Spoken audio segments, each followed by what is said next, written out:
السلام علیکم۔ پروگرام آئینہ کے ساتھ طاہر احمد بھٹی آپ کی خدمت میں حاضر ہے۔ ذہن میں یہ تھا کہ 2 دن جو 9ویں اور 10ویں محرم کے گزرے ہیں پاکستان میں، اللہ کرے یہ سارے خیریت سے گزرے ہوں اور آئندہ بھی خیریت رہے، لیکن یہ جو مسموم فضا ہے کہ جس میں ایسی زہریلی فضا کہ جو مسلسل ایک بے یقینی کی چادر تان دیتی ہے، اس میں کسی نے کیا پلان کرنا اور کسی نے کیا سوچنا اور کس یکسوئی کے ساتھ انسان مستقبل پہ نظر جما سکتا ہے، ممکن نہیں رہتا۔ اور صرف جو فضا موجود ہے اس کے اندر اگر کوئی چیز پنپ سکتی ہے یا ہاتھوں ہاتھ بک سکتی ہے تو وہ سنسنی خیزی، کنسپیریسی کی تھیوریز، ایک سازشی تھیوری سے جان چھوٹے تو دوسری سازشی تھیوری پکڑ لینا، اس فضا میں رہتے چلے جانا اور پھر اس فیڈر کے اوپر اس بچے کی پرورش ہونے کے نتیجے میں ان سے آپ کس سنجیدگی اور کون سی فکری دیانت اور قومی کریکٹر کی توقع رکھ سکتے ہیں۔ یہ ایک لمحہ فکریہ ہے، کیونکہ انسانوں کے جس طرح جسمانی خوراک کا ان کی عادتوں اور ان کے اخلاق پر اثر ظاہر ہوتا ہے، اسی طرح جو آپ سوچیں، علم کی جو قسمیں اور جو سطحی اور کچے اور کھوکھلے نعرے فیڈ کرتے ہیں انسانی ذہنوں کو، ان کے نتیجے میں ان کی روحوں میں اسی طرح کے رد عمل، اسی طرح کی عادتیں، اسی طرح کے بغض، اسی طرح کے کینے وہ رستہ پکڑ جاتے ہیں، اور پھر آپ دیکھتے ہیں کہ یہ بیماریاں موجود ہیں لیکن اس کا حل کوئی سمجھ میں نہیں آتا۔ ہم نے کئی موقعوں پر ذاتی اپنے دوستوں سے بات چیت کرتے ہوئے بھی یہ محسوس کیا، اور نہ صرف ہم نے محسوس کیا بلکہ انہوں نے بھی تسلیم کیا کہ اب یہ معاملہ یہاں تک آ پہنچا ہے کہ آپ سچ بول رہے ہیں تو اس سچ کو کسی ایسی بنیاد پر چیلنج کیا جا رہا ہے کہ جس کی جڑیں ایک بغض اور نفرت کی تعلیم اور ذہن سازی میں پیوست ہیں۔ مجھے ذاتی طور پر تھوڑا حجاب رہتا ہے کہ اپنی ہی پیش آمدہ واقعات اور مثالیں کوٹ کرنے میں، لیکن امر واقعہ بھی یہی ہے کہ جو بیتی ہوئی ہے وہ بات دہرانے میں ایک ایسا یقین آپ کے اندر موجود ہوتا ہے کہ وہ جیسے کہتے ہیں نا کہ تم نے آگ کو جلتے دیکھا، ہم نے آگ میں جل کر دیکھا۔ ہمارے ایک بڑے اچھے قریبی دوست ضلعی پولیس افسر تھے، ان کی پوسٹنگ راجن پور میں ہو گئی اور رابطہ رہتا تھا، تو ایک دن برسبیل تذکرہ کہنے لگے کہ میری پوسٹنگ یہاں پر جو ایکسٹریمزم کے لیے فردر اس طرح کی بھرتیاں کرنے کی نرسریاں جو قائم ہیں ان کو ڈسمینٹل کرنے کا ایک ٹاسک ہے میرے پاس، اور وہ ٹاسک کوئی اس طرح کا نہیں ہے کہ وہ میز پہ رکھا ہوا ہے اور فائلوں میں اس کی کورسپونڈنس ہو رہی ہے۔ مجھے پتہ ہے کہ مجھے یہ کرنا ہے، میرے چند جاننے والے جو میرے سینئرز ہیں ان کو بھی پتہ ہے کہ میں نے یہ کام کرنا ہے، لیکن فورسفلی نہیں کرنا، قائل کر کے کرنا ہے، اور مختلف دھڑے، مختلف لوگ سربراہ جو مختلف حلقوں میں اور دائروں میں لوگ ہوتے ہیں ان سے بات چیت کر کے اس کو آگے بڑھانا ہے۔ تو اس کے لیے آپ سے چونکہ اکثر گفتگو رہتی ہے، آپ کیا سجیسٹ کرتے ہیں؟ میں نے کہا میری سجیشن جو ہے وہ 2 کتابیں ہیں، ایک کو آپ خود پڑھ لو کہ پہلے آپ کو پتہ چل جائے کہ اس کی بنیاد کہاں سے پڑی تھی، دوسری کتاب آپ کو مذاکرات کرنے میں مدد دے گی۔ تو خیر میں نے انہیں پہلے مذہب کے نام پر خون، جماعت احمدیہ کے چوتھے خلیفہ، ان کی خلافت سے پہلے کے دور کی ان کی ایک تحقیقی اور تنقیدی کتاب تھی، وہ ریفر کی، کیونکہ مذہب کے اندر اور انسانوں پر مذہب کا نفاذ کرتے ہوئے جبر اور جسمانی طور پر ان پہ سختی کر کے، یعنی تلوار اور تیر اور تفنگ اور بندوق، اس کے استعمال کو فلسافیکلی، ایکیڈیمیکلی اسلام کی تعلیم کا حصہ سمجھ کے لوگوں تک انجیکٹ کرنا ان کے دماغوں میں، یہ کام سب سے پہلے اس دور جدید کے جو اسکالرس ہیں ان میں مودودی صاحب کے حصے میں آیا، سید ابو اعلیٰ مودودی، اللہ تعالیٰ انہیں معاف کرے، رحم کرے، لیکن بہرحال یہ ظلم ان کے کھاتے میں جاتا ہے۔ اس کا تنقیدی مطالعہ اور تنقیدی جائزہ اس ساری کتاب کے ایک ایک باب میں ہر طرح سے اور ہر پہلو سے الٹ پلٹ کر اس میں انہوں نے پہلے، کیونکہ وہ جڑ تھی، اس کے بعد آپ نے اس بنیاد کے اوپر جب ایک دفعہ پوری طرح وہ بنیاد بھر لی، پھر آپ نے اس کے اوپر مختلف دیواریں اٹھائیں، مختلف قسم کی اس پہ تعمیرات ہوئیں، کہیں وہ چھوٹے دائروں میں، کہیں بڑے دائروں میں، کہیں ملک گیر لیول پہ، کہیں بین الاقوامی سطح پر۔ اس کے حصے میں آپ کے لیے ذاتی طور پر بھی، قومی سطح پر بدنامی بھی آپ نے سہیڑی، آپ نے اپنے معاشرے کا جو روزمرہ کا امن تھا وہ بھی آپ کا داؤ پہ لگا، پھر اس میں سے مختلف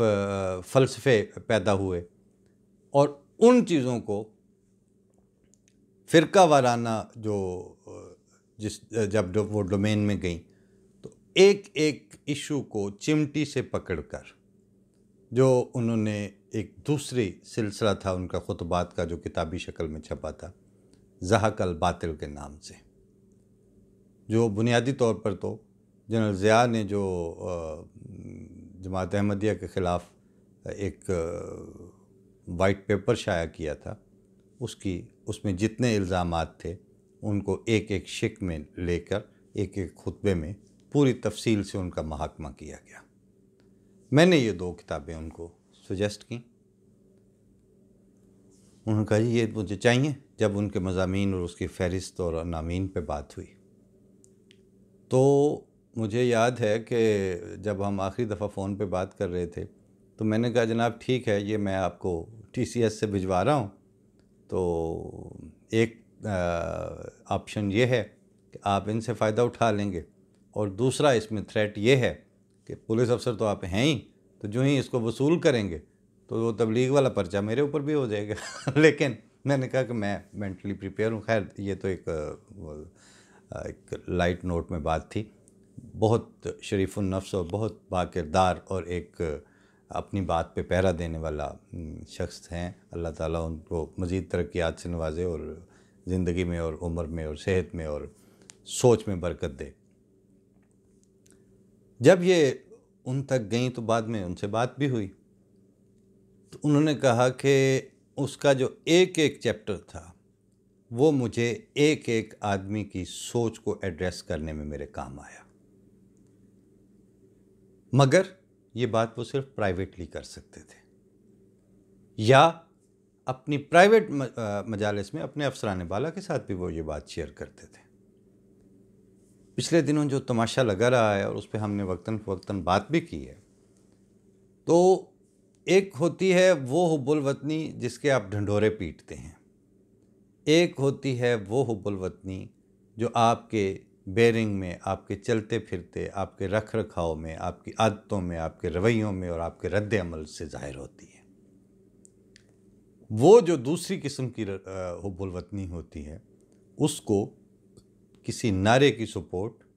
اور کسی ادارے کی سند نہیں چاہیے ہوتی۔ آج مجھے ایک صاحب نے ایک آرٹیکل بھیجا کہ صاحبزادہ یعقوب علی خان، انہوں نے پاکستان آنے کا فیصلہ کیا، ان کے ایک بھائی انڈیا میں رہ گئے، 48 میں جو پہلی جنگ ہوئی تو اس طرف سے صاحبزادہ یعقوب علی خان لڑ رہے تھے اور انڈیا کی طرف سے ان کے دوسرے بھائی لڑ رہے تھے، اور ان میں سے ایک بھائی زخمی بھی ہوا، غالباً صاحبزادہ یعقوب علی خان ہی، بعد میں وہ فارن منسٹر بھی بنے، پھر ان کی وہاں کسی دورے پہ گئے ہوئے تھے، اپنے بھائی سے ملاقات بھی ہوئی، لیکن ان دونوں نے اپنے آپ کو جسٹیفائڈ سمجھا،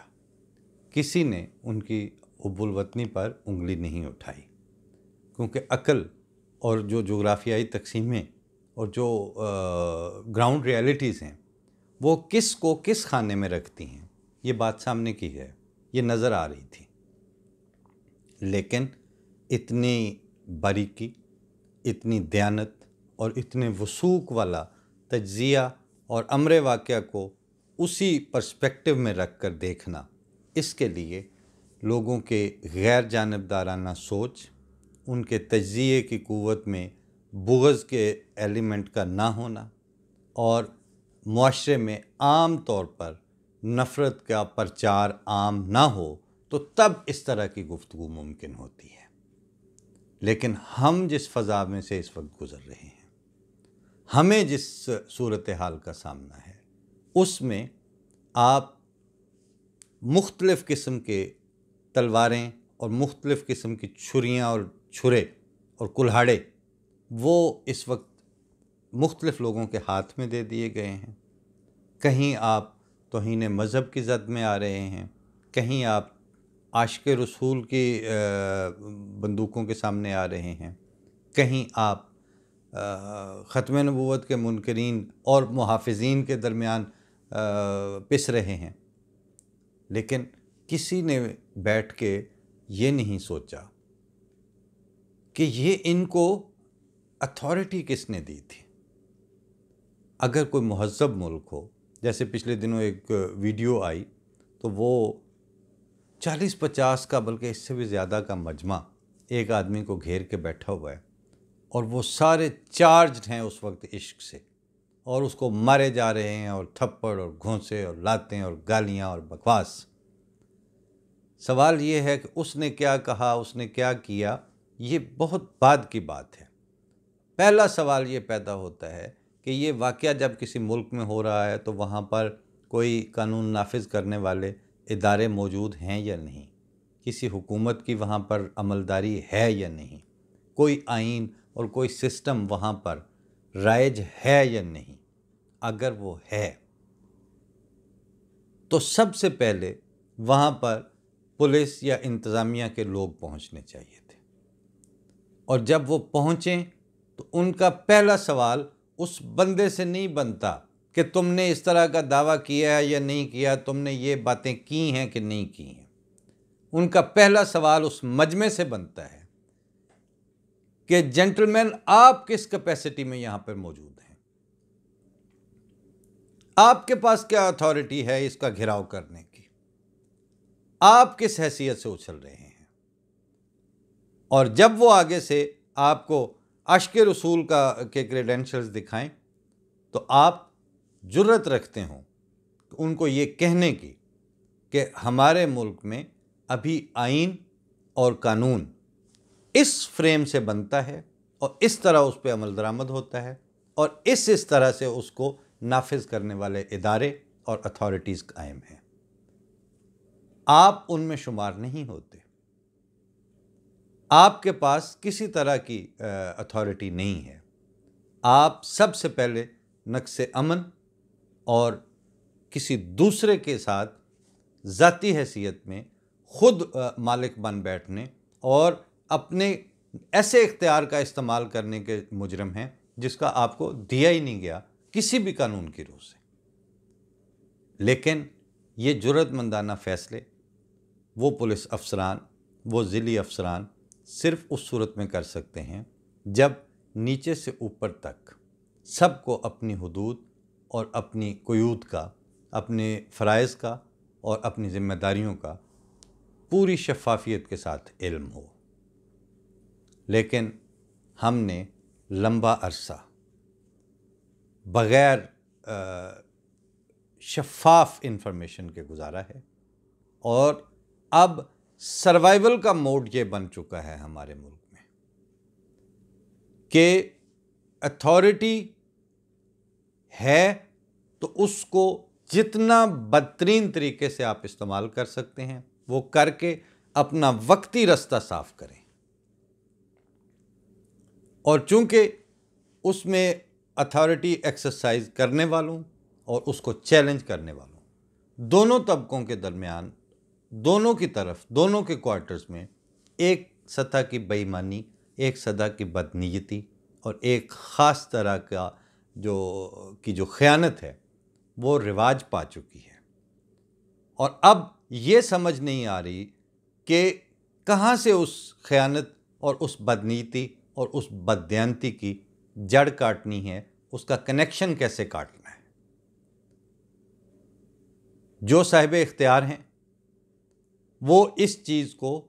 اپنے اختیار کو طول دینے اور اس کو مختلف طریقوں سے مینیپولیٹ کر کے، استعمال کر کے اپنے اختیار کو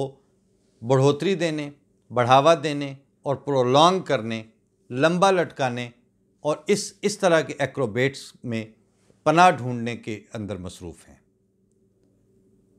اور ایک لفظ سب کی زبان پہ چڑھا ہوا ہے، 22 کروڑ، 22 کروڑ۔ اب وہ 22 کروڑ جو ہیں وہ پچھلے 2-3 دن سے کراچی کے سننے کو مل رہا ہے کہ ان 22 کروڑ کو وہ ڈوب کے مریں یا ان کے گھروں میں پانی جائے، ان کو باہر نہ نکلیں، سڑکوں میں جو ہے تالاب بنی رہیں، یہ وہی 22 کروڑ ہیں۔ لاہور میں بھی یہی حال ہوا۔ کس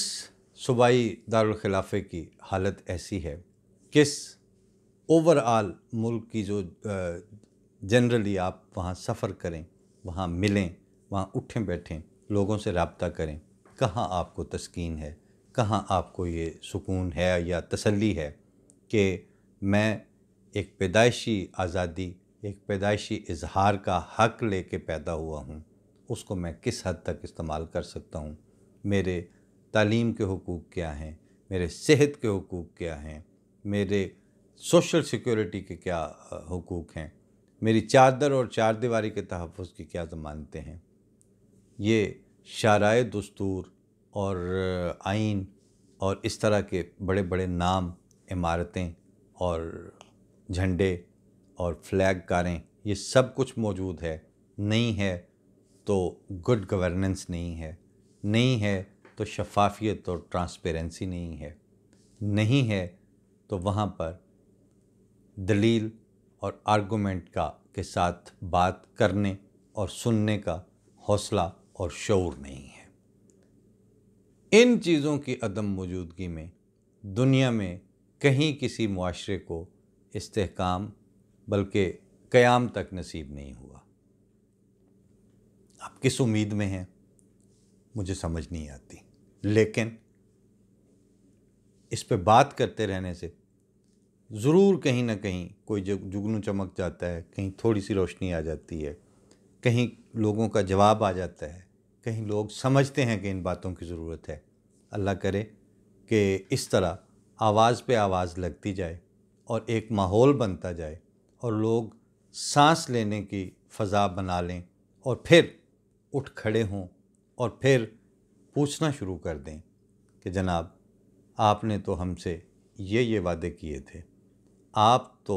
ہمارے اس طرح مائی باپ بن کے آئے تھے، اب یہ کیا ہو رہا ہے، ہمارا کون ہے۔ وہ